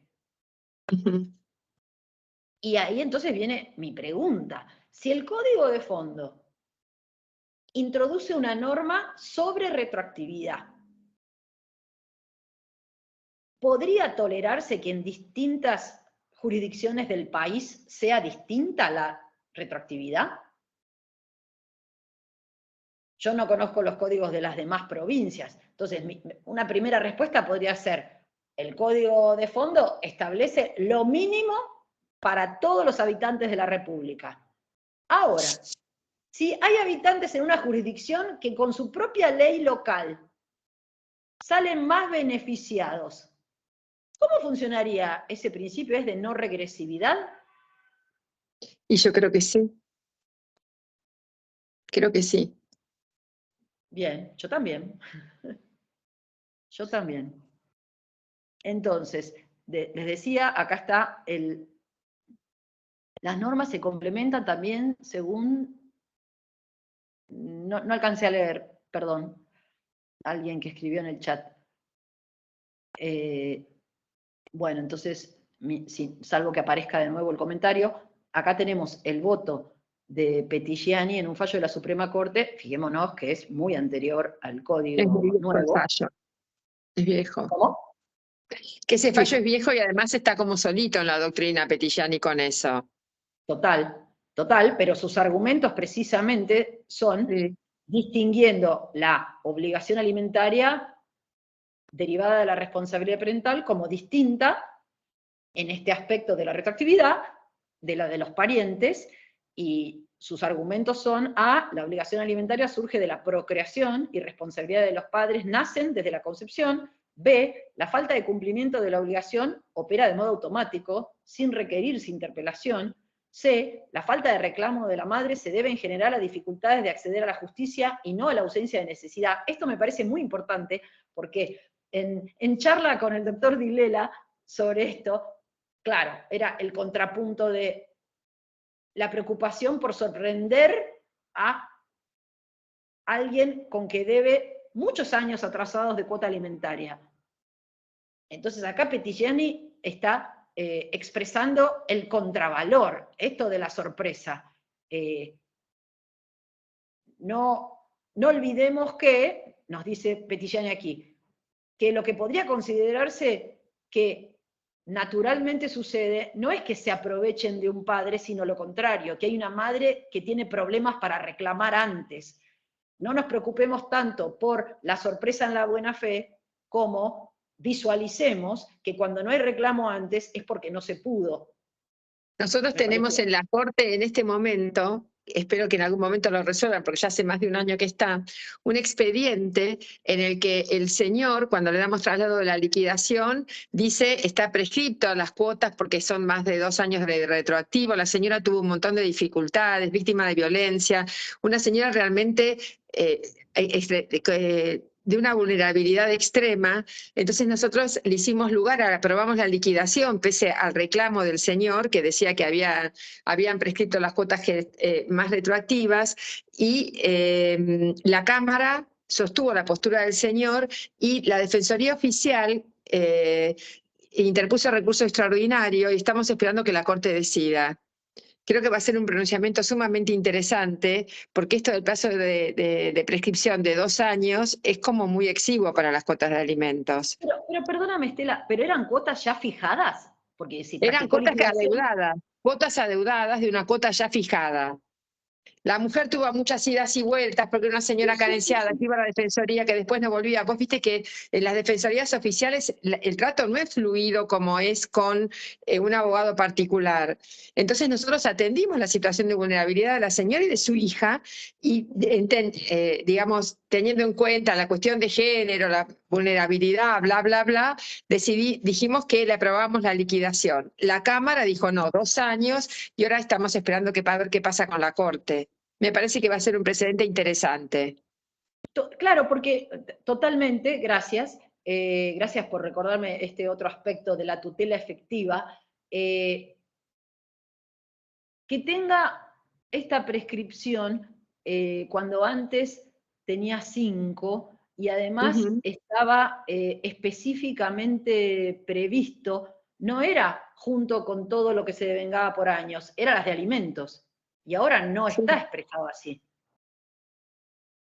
Ahora va en el colectivo de todo lo que o sea, quienes entienden que es 2 años, lo entienden por ser todo lo que se devenga por periodos mensuales, ¿no? Bien, pero en el código anterior estaba explicitado por ser alimentos. Entonces, para mí permite una lectura de que si es por convenio, tiene la prescripción de convenio, y si es por sentencia, tiene la prescripción de la actio judicata.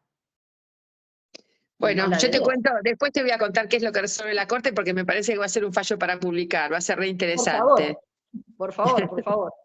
Bueno, entonces, les había mencionado que sobre este tema de la retroactividad, entonces, como dice la doctora Morano, bastante aislado el voto de Pettigiani en la Suprema Corte, y en el Código Civil y Comercial comentado de Rivera Medina, Osvaldo Pitró expone su idea sobre este tema, que es, pensemos en un reclamo judicial iniciado 10 meses después de la interpelación extrajudicial fehaciente, la norma solo reconoce derecho alimentario reclamable por 6 meses anteriores a la demanda.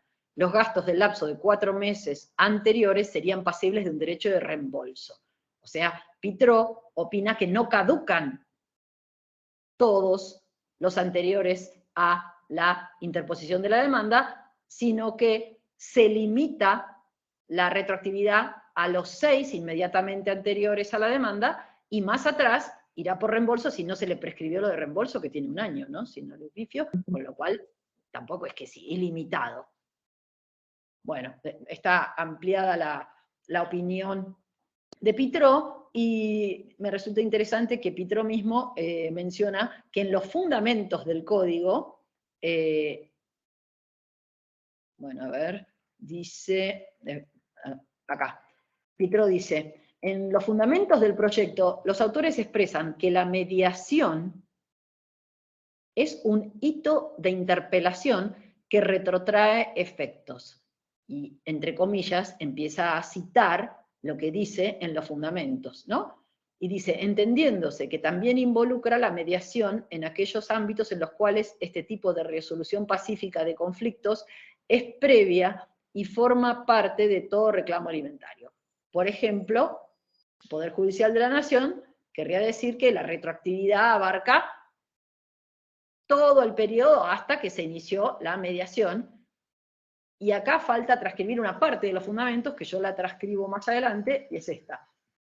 Siempre que el reclamo extrajudicial se hubiera realizado dentro del año anterior a la iniciación de la demanda, evitándose así pretensiones abusivas. Entonces, recordando lo que está establecido para el Poder Judicial de la Nación, que es el Código Procesal, demanda de fijación de cuota, la sentencia tiene efecto retroactivo al inicio de la mediación, y la norma de mediación que dice que la mediación caduca al 1 año, que les sirve como cumplimiento del requisito de mediación previa siempre que se interponga la demanda dentro de 1 año.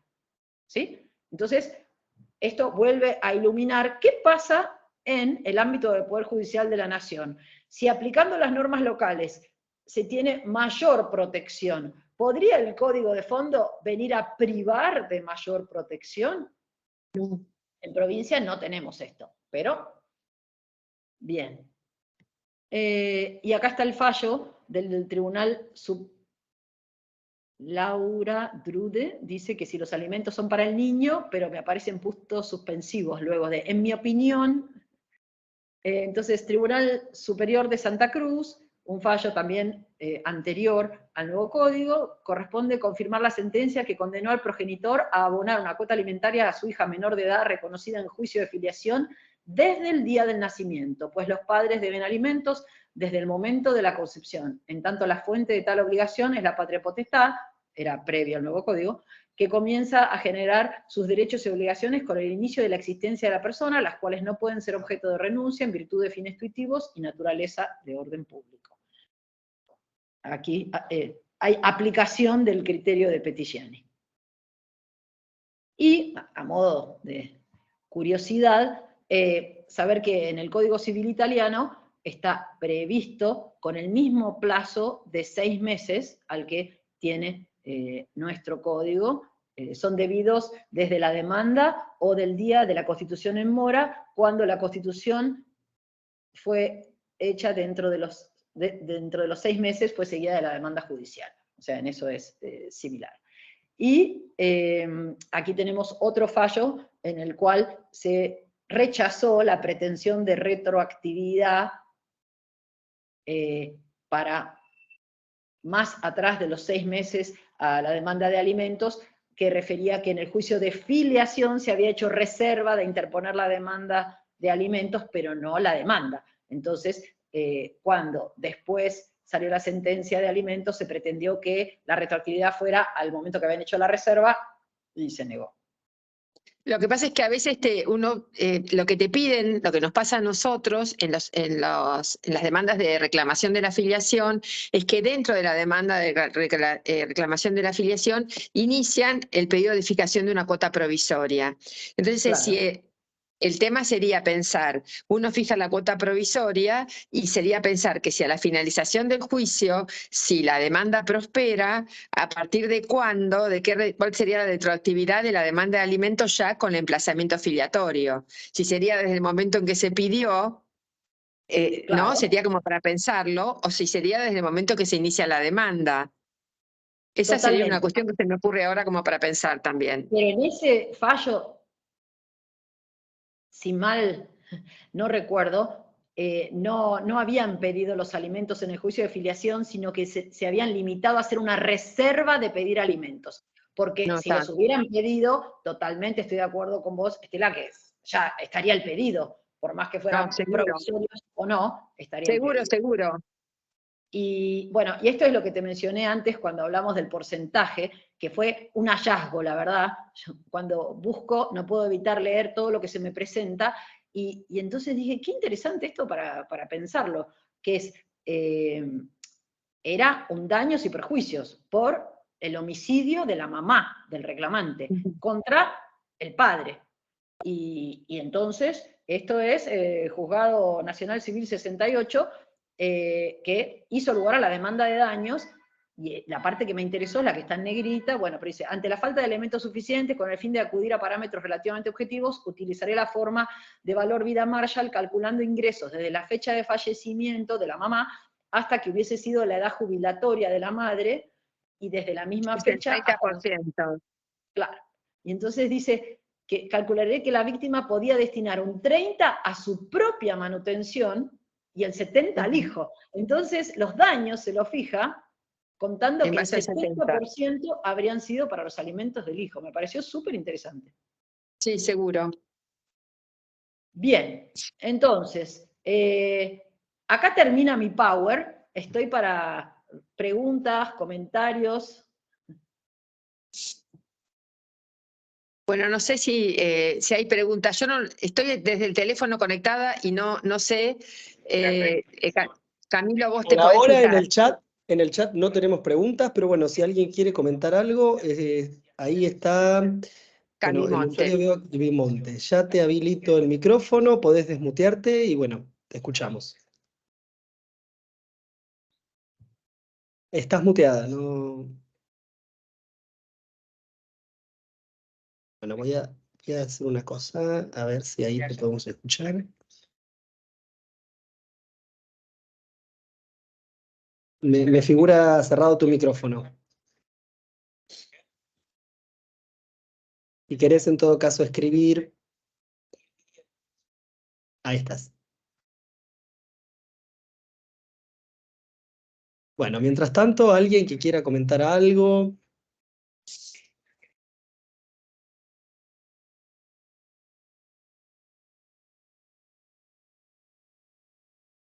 Fue muy claro.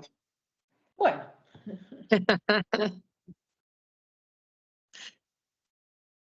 Quizás está escribiendo Calvimonte.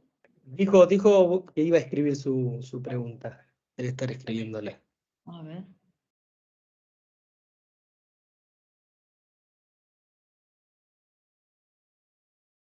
Acá veo una pregunta, Eliana Lejere. Buenas tardes, ¿corresponde reclamar la diferencia entre los alimentos provisorios y los definitivos? Sí, por supuesto. Cuando se fijan los definitivos, ahí es donde funciona la retroactividad con la interpretación que sea, que como mínimo va a ser a la literal de la interposición de la demanda, más los 6 meses para atrás, si la interpelación se realizó metiendo la demanda antes de que se venzan los 6 meses, y entonces durante todo el transcurso del juicio se descontará lo que se haya pagado de provisorios.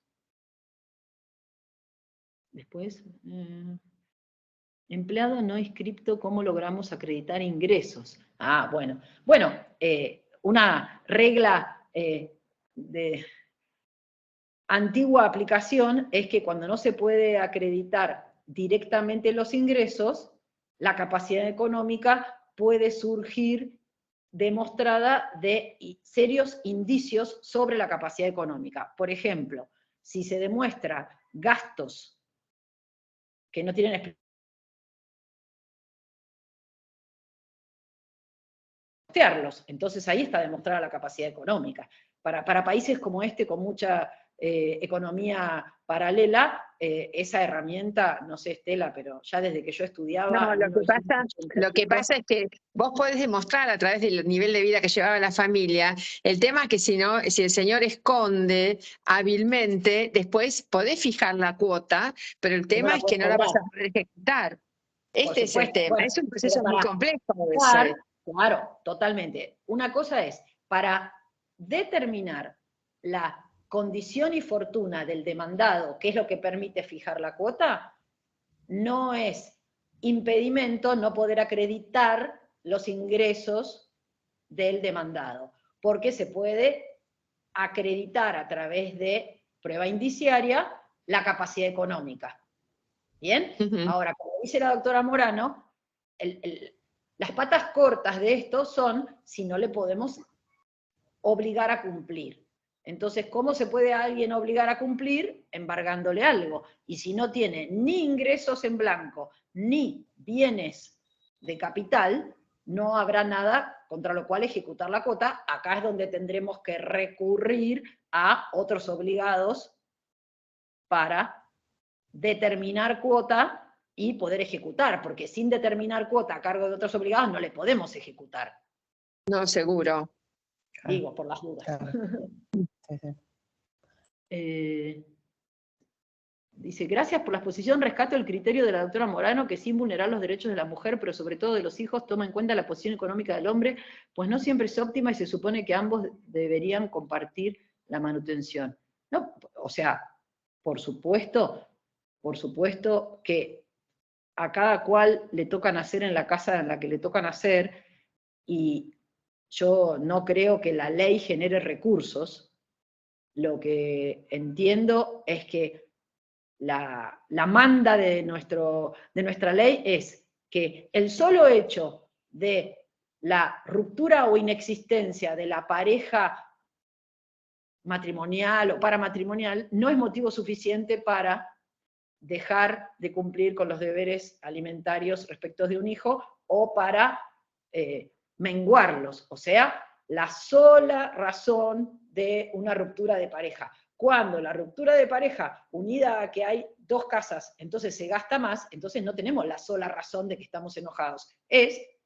No, seguro. El presupuesto existente no alcanza para mantener el nivel de vida, que es lo mismo que pasaría si a la familia, a una pareja bien avenida, a uno de los dos por H por B se queda sin trabajo, no es que los hijos mantienen el derecho al nivel de vida que tenían antes, de que a los padres los echaran, o se enfermaran, o lo que sea, no. En el caso de interposición de la demanda, se efectúe transcurridos los 6 meses desde la interpelación. ¿El retroactivo se pierde o se ajusta a los 6 meses? Bueno, Gladys, yo... Los jueces entienden que si se vencen los 6 meses después de haber interpelado, ya el efecto retroactivo de la sentencia que se obtenga después de interponer la demanda va a ir exclusivamente hasta la fecha de interposición de la demanda. No estoy de acuerdo con esto, pero no soy la dueña de la verdad, y entonces debo compartir que la mayoría de la doctrina y de la jurisprudencia entienden que se pierde la retroactividad más atrás de la demanda si no se interpone la demanda antes de que se cumplan 6 meses desde la interpelación. ¿Pueden hablar de los intereses en las cuotas suplementarias? O sea, sí, en las cuotas suplementarias puede haber intereses que compensan el uso del dinero, sí, totalmente. En Provincia de Buenos Aires tenemos la etapa previa y son retroactivos desde la presentación de la solicitud de trámite. Esto es más o menos el criterio de Nación cuando te habla desde que te presentás a hacer la mediación. Es decir, desde la presentación judicial, ahí empieza ya, porque acá no tenemos mediación, la etapa previa es como la mediación. Entonces, desde ese momento. Lo que pasa es que en toda la provincia, por lo que tengo entendido, hay diferentes criterios de la forma en que se trabaja el juicio de alimentos. Hay algunos que les dan etapa previa, después 636 y 637. Nosotros directamente damos 636 636 y 637, y el consejero toma la audiencia, pero ya con el trámite de 636 y 637. No es criticable ninguna de las posturas, cada una lo adopta de la forma en que O le sea, parece. Estela, ¿no requieren demanda para inicio de No, alimentos? sí, nosotros exigimos demanda. Si no, no podés Perfecto. tomarla. Claro. No, nosotros exigimos demanda. O sea que no hay, Presentás por una solicitud de trámite y yo te digo, acompáñame demanda. Me acompañás demanda y le doy el cauce de 636 y 637, pero el funcionario que toma la audiencia generalmente es el consejero de familia perfecto, o la consejera. si no llegan a un acuerdo y el juicio Directamente sigue adelante, proveemos el resto de la prueba y fijamos la vista de causa. muy bien. Y cuando haya sentencia, el tema de la retroactividad. Es desde el Sí. momento en que se inicia el proceso. Claro, en San Isidro, por ejemplo, no lo podés iniciar sin demanda, con lo cual no va a haber Claro, dos fechas distintas. No va a ser el sorteo de la etapa previa y la demanda, va a ser la misma fecha. Pero si vos inicias la solicitud de trámite y te decimos acompañá demanda y la demanda la presentás al mes, para mí los alimentos interpusiste la acción. Perfecto. Entonces, no puedo ser tan restrictiva como para hacer las interpretaciones. Son interpretaciones que tienen por objetivo un niño que necesita alimentos. Bueno, pero no vas a exceder los 6 meses. No se puede ser tan restrictiva al momento de interpretar. Total. ¿Qué más? ¿El proceso de Buenos Aires? Sí. Camilo, no veo si hay otra pregunta.